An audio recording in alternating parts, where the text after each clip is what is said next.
When I turned 22 years old, I went out with 4 of my good friends to celebrate my birthday after work. We went to a bar and drank ourselves into oblivion.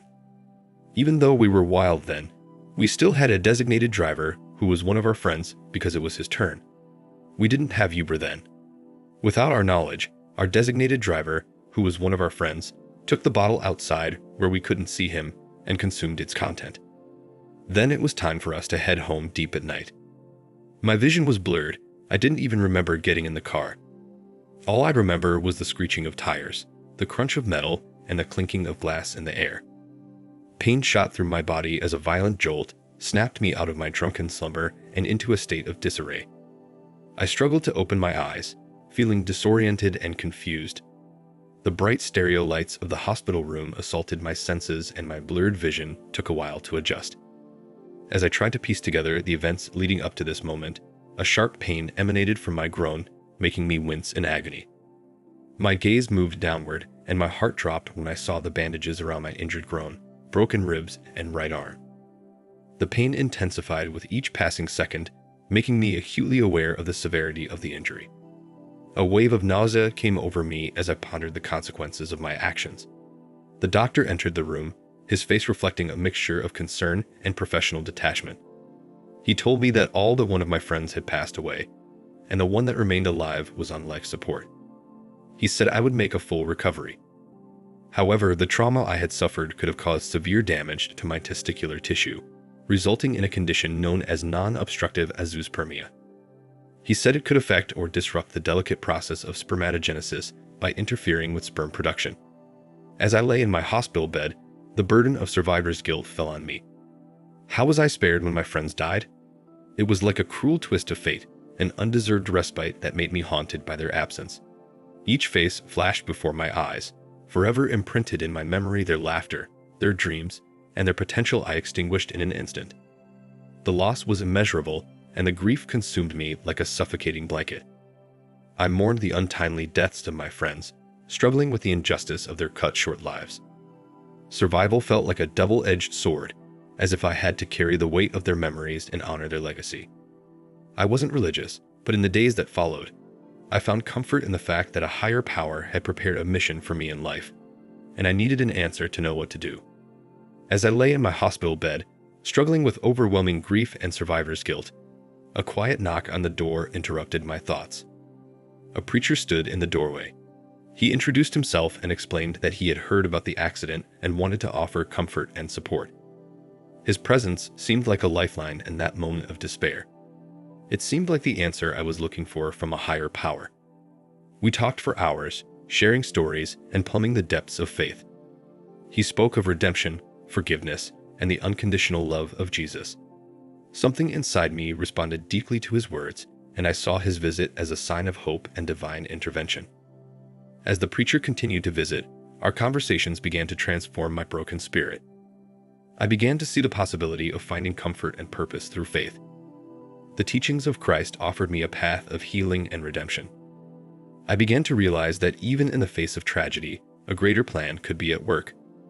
Inspired by this newfound faith, I made a life-changing decision to repent and surrender my life to Christ.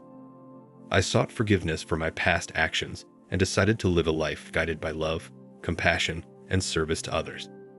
The weight of guilt gradually subsided, replaced by a sense of calm and purpose. In the years that followed, my commitment to my faith deepened. I enrolled in Bible school, immersing myself in the teachings and principles of Christianity. This journey changed me as I studied the scriptures, learned from wise theologians, and honed my skills as a spiritual leader. Upon graduation, I accepted my calling and became a pastor. I felt a deep sense of fulfillment and joy as I stood before congregations, delivered sermons, and shared the transforming power of faith. Guided by my own experience of pain and loss, I sought to offer comfort and support to those who had experienced their own trials and tribulations. As the years passed in my role as a pastor, I met a wonderful woman who changed my life forever. She was a beautiful and charismatic person with a magnetic charm that drew people to her.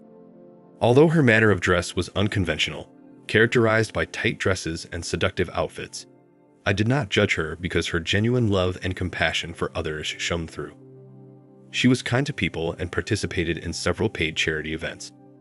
She traveled often and earned more than me from the charity events she traveled to. I told her about my accident and how it brought me closer to God, but I never told her that I might not be able to have children. The reason I didn't tell her was because I believed God would heal me, and I had faith in God. As we spent more time together, an undeniable bond developed between us.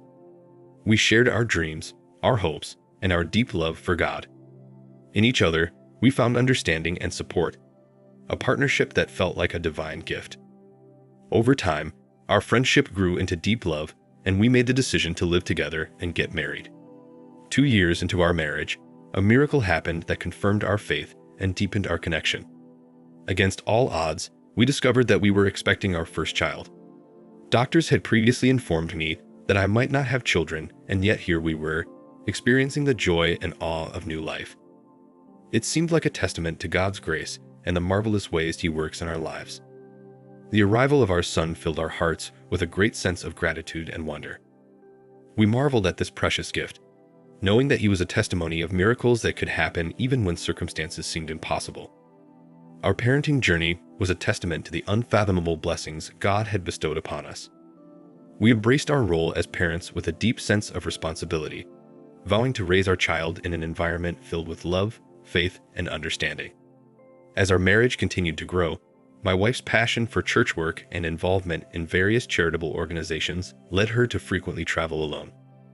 While I understood the importance of her dedication and sacrifice, I couldn't help but feel a prick of anxiety whenever she went on these trips, leaving me to care for our son. However, I recognized the importance of her mission and supported her wholeheartedly, believing that her work was having a positive impact on the world. Our marriage, like any marriage, had its ups and downs. We faced challenges and disagreements, but remained committed to keeping our family together and nurturing our love for each other. It has been a constant journey of learning, growing, and finding ways to deal with the complexities of life together. 2 years after our first son was born, we received news that filled our hearts with great joy and disbelief. We were expecting another child. The doctor's diagnosis of my infertility made this news impossible, and yet here we were, experiencing the miracle of a second pregnancy. It was like a double blessing, a confirmation that God's hand was working miracles in our lives. As we awaited the birth of our second child, I couldn't help but feel a deep sense of gratitude and wonder. My ingrained distrust of doctors and medical professionals grew stronger. I doubted the accuracy of their diagnosis and felt that I had been deceived. This experience reinforced my belief that only God has the power to heal, and that miracles can happen despite the limitations of medical science. With the birth of our second healthy boy, my faith in divine intervention was further strengthened. The joy and awe that accompanied his birth was indescribable. I felt as if God had sent down an abundance of blessings, shattering the doubts and fears that remained within me. From that moment on, my faith became intertwined with the miracles I had witnessed in my life.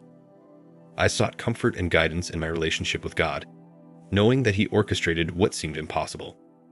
I realized that while medical professionals play a vital role in healthcare, there are mysteries beyond their understanding that only the divine can reveal. As I held my 2 healthy sons in my arms, my heart overflowed with gratitude and a new sense of purpose. I was determined to raise them with a deep understanding of faith and a belief in the extraordinary power of God's love. They were living proof that miracles could happen, and I wanted them to grow up, knowing that God's healing touch could go beyond human knowledge. Then one day I started having constant pain in my stomach and groin, but I ignored it thinking it would go away. After a few days, it became so intense that I could no longer ignore it. Reluctantly, I decided to seek medical help, despite my initial belief that God would heal me. By choosing a different doctor than the one who treated me after the accident, I was hoping for a fresh set of eyes. During the examination, the doctor found that the injury from the accident had worsened and additional surgery was required.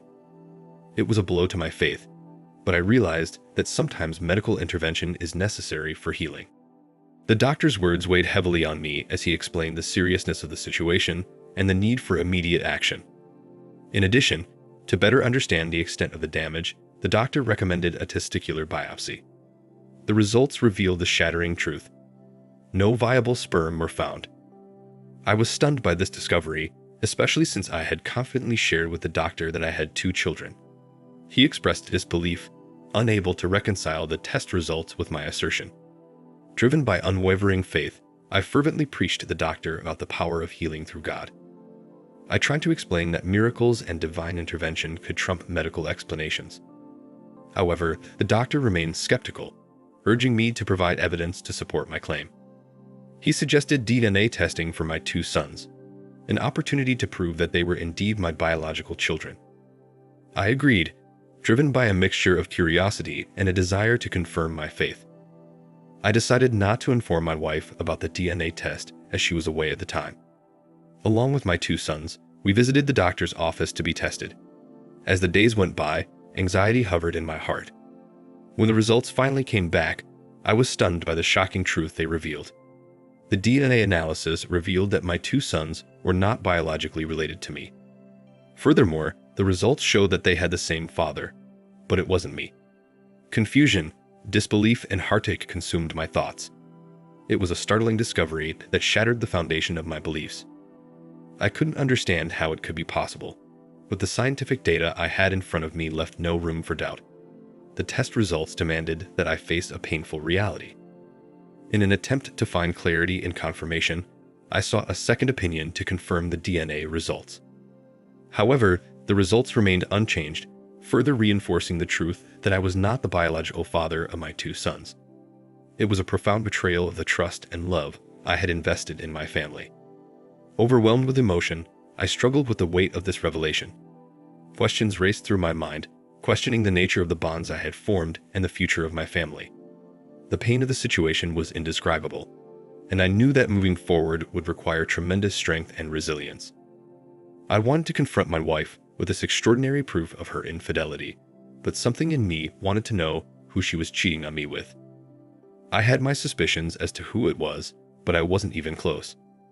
I felt a growing sense of unease and suspicion as my wife's traveling became more frequent.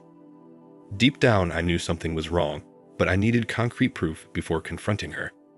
With a heavy heart, I made the difficult decision to hire a private investigator, realizing that the truth, whatever it was, had to come out. The cost of a private investigator was considerable, but I felt it was worth it to uncover the truth. Days turned into weeks as I anxiously awaited the results of his investigation. During those weeks, I had to engage in my usual behavior with my wife so as not to compromise the investigation. When the day finally came, the investigator presented me with a series of photographs, irrefutable evidence of my wife's double life. Each photo was like a stab to the heart. There she was, preaching against infidelity in church, and behind my back she was spending most of her time with her ex-boyfriend as she traveled. The weight of her betrayal was crushing, and I struggled to understand how someone I loved and trusted could behave so falsely. Armed with irrefutable evidence, I confronted my wife, my voice shaking with a mixture of anger, sadness, and disbelief. She couldn't deny it. Guilt was written all over her face. She begged for forgiveness, promising that it was a mistake and that she still loved me and our children. But the depth of her betrayal had shattered the foundation of trust we once had, and in that moment, forgiveness seemed impossible. Pain and anger overwhelmed me, overpowering the remnants of love. The decision to file for divorce was an obvious necessary step to protect myself and the children from further hurt and deceit. It was a painful choice, but I couldn't continue to live a lie while pretending everything was okay. The days that followed were filled with paperwork, lawyers, and emotional turmoil. The road to divorce was difficult and emotionally draining, but I knew it was the right choice for our future well-being. I gathered church elders and other pastors to tell them what my wife had done. Out of shame, she practically stopped going to church and was later excommunicated. Most people couldn't believe what she did, but later they realized it was because of her mannerisms, her seductiveness, and her constant need for attention, which everyone, including me, saw but chose to ignore until now. As much as I loved my children, I still felt they had a biological father, and at their age, they would not remember me if I was out of their lives.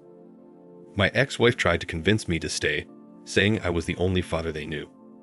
I replied that I was just a nanny and provider filler. The real father was in the pictures of the private investigator. How can I take care of her child while she is ducking another man? Thank you for watching. Like, comment, and subscribe if you enjoyed the video. Until next time, I'll see you again. Take care.